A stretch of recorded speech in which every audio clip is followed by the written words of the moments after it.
अस्सलाम वालेकुम and welcome to M के अकेडमी। हम प्रीवियसली जिस चैप्टर के बारे में बात कर रहे थे वो है कॉन्शियसनेस, और इस पर्टिकुलर वीडियो में हम स्लीप की थ्योरीज को कवर करेंगे। जिन थ्योरीज के बारे में हम बात करेंगे उनमें से एक है अडेप्टिव थ्योरी और अगली है रिस्टोरेटिव थ्योरी। जब स्लीप के बारे में जाना जाने लगा या स्लीप के ओरिजिन के बारे में सोचा जाने लगा तो कुछ थ्योरीज पास की गई, जिनमें से फर्स्ट वन थी अडेप्टिव थ्योरी। जैसे कि इसके नेम से ही विजिबल है अडेप्टिव, ये वर्ड अडेप्ट से निकला है। इस थ्योरी के मुताबिक ये बात की गई कि जो इंसान हैं, जानवर हैं, उन्होंने स्लीप को अडेप्ट किया है as a product of evolution. उन्होंने स्लीप को अडेप्ट किया ताकि वो अपने आप को खतरे से बचा सकें। पास्ट में स्टार्ट वाले टाइम में जानवरों और इंसानों दोनों को प्रीडेटर से ख़तरा होता था, दोनों को बड़े जानवरों से ख़तरा होता था जो उनको शिकार कर लेते थे। और चूँकि रात के टाइम सब जानवरों को और इंसानों को नज़र नहीं आता तो वो सो जाते थे ताकि वो अपने आप को प्रोटेक्ट कर सकें। जबकि जो बड़े जानवर हैं जैसे कि शेर वगैरह, जिनको के कोई भी शिकार नहीं करता, वो दिन के टाइम भी सो सकते हैं। दिन के टाइम भी उन्होंने स्लीप को अडेप्ट कर लिया। और इस थ्योरी को अब इस तरह से एक्सप्लेन किया जाता है ताकि कि आप देख नहीं सकते रात को विदाउट लाइट, तो इसलिए आप रात को सो जाते हैं ताकि आप अपने आप को किसी किस्म के डेंजर से बचा सकें। तो बेसिकली अडेप्टिव थ्योरी सिर्फ और सिर्फ इसके ऊपर बेस करती है।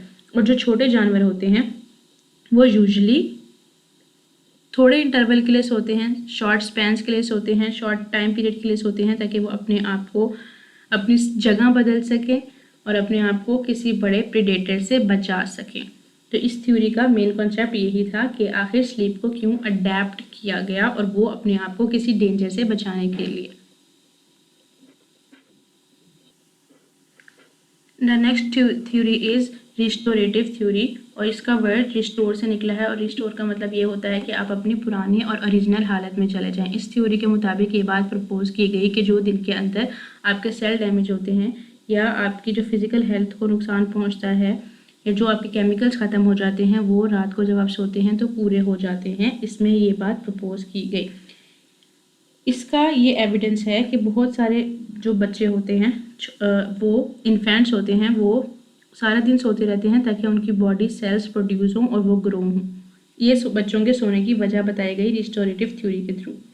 उन्होंने कहा कि जो भी एंजाइम हमारी प्रॉपर फंक्शनिंग के लिए ज़रूरी होते हैं, वो जब आप सोते हैं तो हायर अमाउंट में वो एंजाइम सिक्रीशंस रिलीज़ करते हैं ताकि आपको ग्रोथ में हेल्प कर सकें। तो बेसिकली ये जो दोनों थ्योरीज़ हैं, अडेप्टिव और रिस्टोरेटिव थ्योरी, इन्होंने स्लीप को डिफरेंट तरीके से एक्सप्लेन किया। अडेप्टिव थ्योरी ने कहा कि आखिर लोग सोते क्यों हैं, आखिर इंसान या जानवर सोते क्यों हैं, वो अपने आप को किसी डैमेज से, किसी खतरे से बचाने के लिए सोते हैं। और रिस्टोरेटिव थ्योरी ने हमें बताया कि आखिर हमें सोने की ज़रूरत क्यों है। Why do we need to sleep? We need to sleep ताकि आप अपने आप को ग्रो कर सकें, रीग्रो करवा सकें, अपनी डैमेज सेल को दोबारा से रिपेयर कर सकें। स्लीप पैटर्न्स की जहाँ तक बात की जाती है कि किसको कितने सोने की ज़रूरत है, ये कोई फिक्स्ड अमाउंट ऑफ स्लीप नहीं होती जो हर किसी को चाहिए। हर किसी को अपनी एज के हिसाब से, अपनी रिक्वायरमेंट के हिसाब से डिफरेंट नींद चाहिए होती है। उस पर आपकी नींद पे जिस चीज़ का असर होता है वो सबसे ज़्यादा आपकी एज पे डिपेंड कर रही होती है। कुछ लोग ऐसे होते हैं जिन्हें 7 से 8 घंटे की नींद की ज़रूरत होती है, लेकिन कुछ लोग 4 से 5 घंटे सो के भी प्रॉपरली काम कर सकते हैं। तो बेसिकली यहाँ पे एजेस लिखी गई हैं और उनके साथ उनके स्लीप पैटर्न्स को एक्सप्लेन किया गया है। तो that is how they explain the origin of sleep. In case of any questions, don't forget to ask in the comment section below. Thank you so much for watching.